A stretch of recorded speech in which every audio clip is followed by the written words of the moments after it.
what I want to see, play against Opetaia. Oh, okay. You understand me? This is what I hope to have. Same. I wish for this as well. We need to see this fight. Before, in our generation, we see all the greatest fighters. Heading towards that light at the end of the tunnel, you know, chasing that unification dream. And then once I've ticked that box, who knows what's next? You know what I mean? We either go heavyweight, we could get a super fight. Turki Alalshikh actually told me, we get this mandatory out of the way, we fight for the WBC. Especially by a Jai Opetaia. I think Jai Opetaia beats Zurdo too. I think Jai Opetaia is the best cruiserweight in the world because he has power, he has the size, and he has the footwork. So no, I think it'll be career suicide, especially if David Benavidez wants to control these. He gonna beat Opetaia. See, Opetaia got good feet. Yeah, he can box, but he can be drugged into a fight. And if you know anything about David Benavidez, just like he did with Ramirez, he's the one of those guys that's gonna test your heart. He gonna test what you have in here. And once he go to Jai's and he tests what he has in here, Jai gonna lose it. Jai ain't gonna be boxing and moving around. Jai gonna be looking to fight. Jai gonna get tired too. Yeah, because Jai, if you look at the history of Jai Opetaia. Turki Alalshikh's newest interview has created a huge buzz throughout the boxing world as David Benavidez and Jai Opetaia move closer to a potential super fight that could reshape the division. According to Turki, Benavidez was offered several different opportunities, but he remains determined to chase the biggest and most demanding challenges available, with Opetaia emerging as the standout option. And his close friends, and this is his job. And we together, he is all the times give me options, and I choose with him. Good names. Good names. You need to have, if you have good and big cards, you need to remember it with good names. Yeah. Similar what Ali and Fraser do, what Rumble Ali in the and Jungle. And Friend in Manila. Yeah. That announcement has also added another chapter to the growing disagreement between Mauricio Suleiman and Turki Alalshikh. Jai Opetaia revealed that Turki personally told him the proposed title defense involving Noel Mikhailian and David Benavidez is no longer being pursued, creating even more intrigue around what comes next. We get this mandatory out of the way. We fight for the WBC, and then we go for the WBO and WA against Ramirez. And once that's done, he wants Benavidez to come up to cruiserweight and me and him fight. So these are the words that have come out of his mouth. So if this happens, it happens. But this is what I'm. But is this really the right direction for David Benavidez? Gabriel Rosado believes his future should stay at light heavyweight, warning that Jai Opetaia is naturally the larger and physically stronger fighter. In Rosado's opinion, Opetaia's size, strength, and raw power could become major factors and create serious problems for Benavidez once they step into the ring. Now, while it's still hot, while Bivol's still in his prime, and then Beterbiev. Beterbiev, I like. He's just older. I think right now, Bivol would be good, and we know that Benavidez has been calling out Canelo. Who knows if that would ever happen?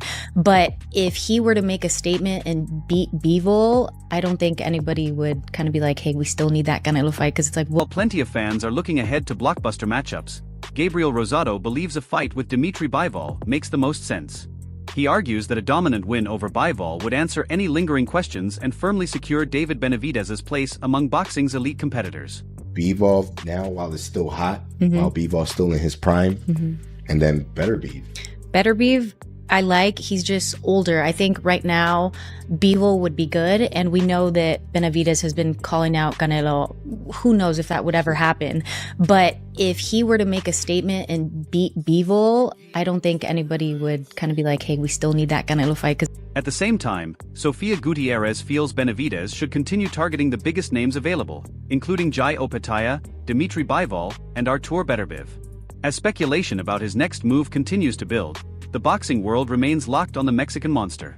Rosado, however, takes a more cautious approach when discussing a possible clash with Beterbiev. He believes that matchup presents a unique level of danger, comparing it to the kind of problems Alexander Usyk can create because of his exceptional skills, ring IQ, and complete all-around ability. 196, 197. Yeah. I think he should just focus on the fights, whether it's Jai, whether it's Dimitri, whether it's Beterbiev. But all I know is that a bunch of casual fans are now tuned in to Benavidez because you just hear the Canelo, but it's like, hold up, Mexico still got some more fighters. It's true. And look, and you said that the Beterbiev fight you feel that he's old or whatever, but Beterbiev is he's 40 now, right? 41. But listen, 40. he's a different type of, he's just like Usyk. Usyk's up there, almost 40. Same with Crawford, almost 40. Looking at another possible route, Gabriel Rosado not only identifies Jai Opetaia as one of the toughest opponents Benavidez could face, but also encourages him to pursue a showdown with Dimitri Bivol to strengthen his legacy even further. At the same time, Rosado remains intrigued by the possibility of Benavidez sharing the ring with Artur Beterbiev.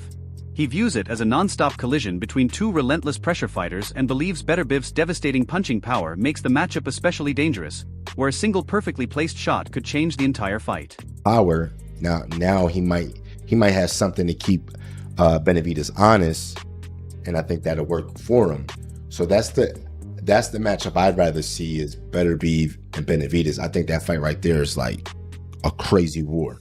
And where would you want to see that fight? Would you want to see it in the States, or we know that a lot of fights are being taken overseas, right? Yeah, Vegas. Yeah, that fight got to be in Vegas. I think with Benavidez headlining Cinco de Mayo, it's like, why go and do that fight elsewhere? You need to keep it in Vegas. He's building up. As Turki Alalshikh continues working toward a potential mega event, the attention surrounding David Benavidez's next move has reached another level. Opinions are flooding in from every direction across the boxing community. Ben Whitaker advised Benavidez not to remain at cruiserweight for too long, warning that future weight adjustments may become increasingly difficult.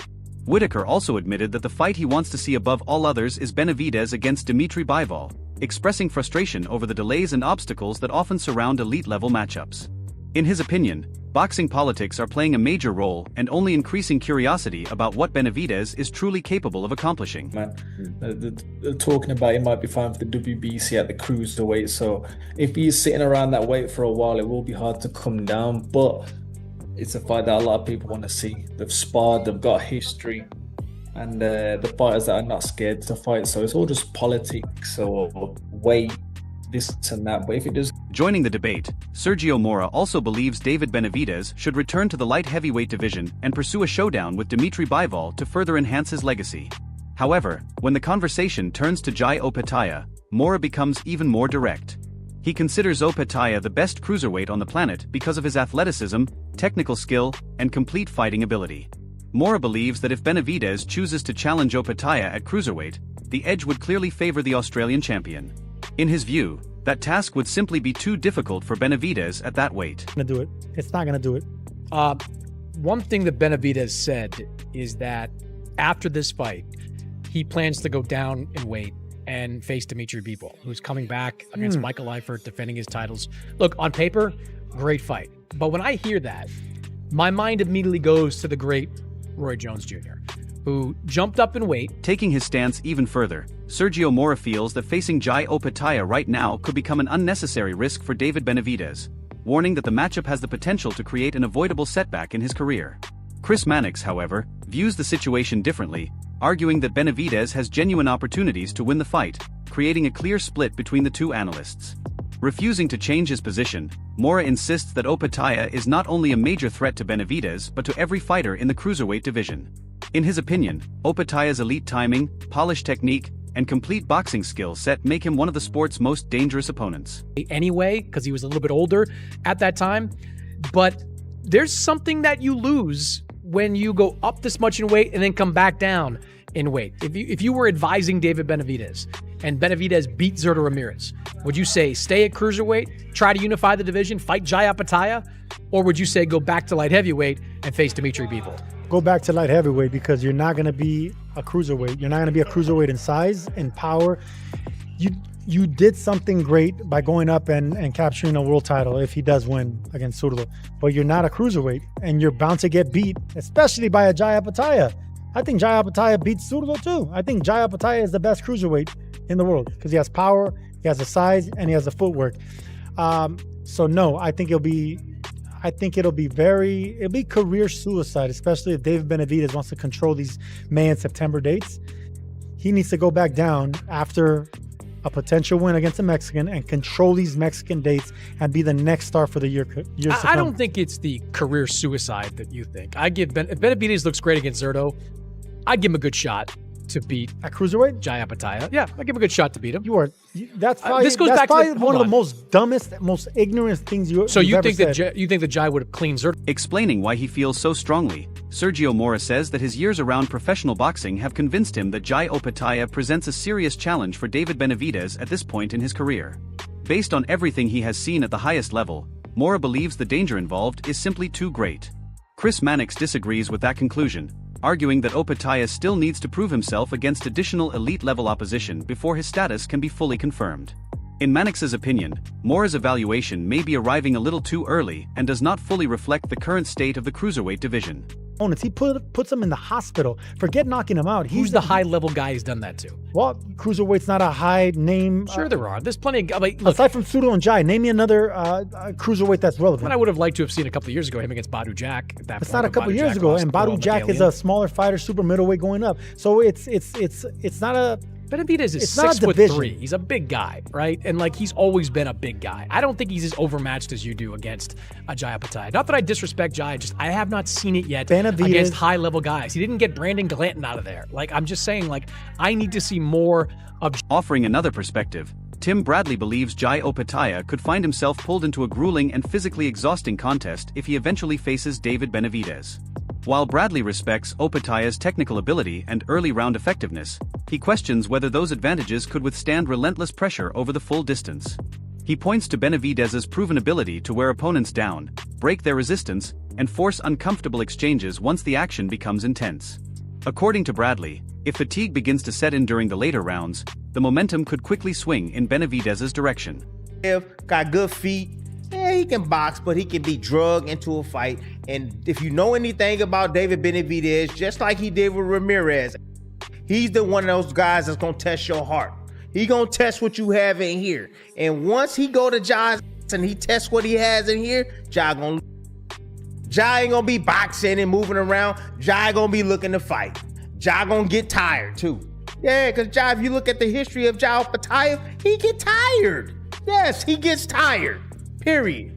Across the discussion, many boxing experts believe this is exactly the type of matchup that separates great contenders from true champions. Both David Benavidez and Jai Opetaia possess impressive size, explosive offense, and genuine knockout power, making the outcome difficult to predict from the opening bell. Analysts also note that Opetaia's natural strength, physical presence, and dangerous left hand could create major problems for Benavidez, especially if the fight develops into a tough physical battle. At the same time, they view the contest as a defining test for both men that could reshape their careers and significantly impact their standing in the sport. Fight Jai Opetaia. I'd love to see that. Two men, same size, crazy ability, both of them. Blood, shaky legs. There's so many things I see happen in that fight. Jai's a monster, and his left hand is explosive. So if anybody can hurt David Benavidez, trust me, it's this guy. And he's a big guy. Adding another viewpoint to the growing discussion, Australian Fox Sports senior writer and boxing analyst Peter Bedell offers a strong assessment of David Benavidez's abilities. He praises Benavidez for his relentless pressure, sharp combinations, and remarkable ability to overwhelm world-class opponents, describing him as a fighter capable of breaking down elite resistance through non-stop aggression and activity. However, Bedell also wonders how effectively those strengths would translate against the very best fighters in the heavier divisions. While acknowledging Benavidez's dominance, physical strength, and proven success, he believes the top champions at those weights present an entirely different challenge in terms of power, skill, and pace. That was the machine gun stuff. It was unbelievable. I was blown away. I mean, he didn't just beat Ramirez. He annihilated him. It was a massacre. And I really think right now, from setting a betting market, I don't think Jai Opetaia beats Benavidez on that performance. I'd love to see Jai win because we're Aussies. We want to see the Aussie win.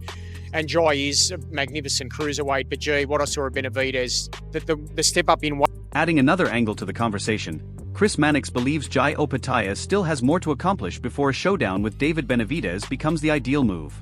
In his view, a fight against Callum Smith would provide a much clearer indication of where Opetaia truly stands among the division's elite. Smith himself has also shared his thoughts, describing that type of matchup as a valuable test of Opetaia's championship credentials. Although many fans would likely make Benavidez the favorite, Smith points to Opetaia's impressive victory over Benavidez as proof of his world-class ability. He also highlights Opetaia's close-range power as a dangerous weapon, giving a balanced evaluation of what both fighters could bring to a potential showdown. So hard to know until you see you see him at cruiserweight. I think things can change. People can put the weight on in the wrong way. I'm not saying he will, but people can just not have as much effect at a higher weight because they're still big punches. They still got a higher punch output, but people can absorb more, and because they're just bigger men. Jai's not the biggest cruiserweight, but he's still a fully fledged cruiserweight and has proven himself at. Callum Smith sees this possible matchup as an extremely competitive and physically demanding battle that could extend deep into the championship rounds, where endurance, toughness, and mental strength become the deciding factors. He believes Jai Opetaia would slowly begin to take control as the fight progresses, much like he did during the latter stages of his contest with Benavidez. According to Smith, Opetaia's relentless pace and sustained pressure could gradually disrupt his opponent's rhythm, allowing him to build momentum as the rounds pass. While he expects the early stages to be closely contested, Smith feels the later rounds would ultimately favor Opetaia because of his conditioning, strength, and ability to maintain a high work rate. I think whoever's winning that is probably. It's not going early, that's for sure. I don't think that's going early, that fight. I think you'd think it would be very end of the fight, but I think once again it'd be a fantastic fight. Jai's sort of gritted it out before, late on against Benavidez, and he might have to do the same in that style. That wraps up another wave of intense reactions as the debate surrounding David Benavidez versus Jai Opetaia continues gaining momentum across the boxing world. From glowing praise and serious warnings to passionate discussions among analysts and former champions, opinions remain sharply divided about what would happen if these two elite fighters finally meet inside the ring.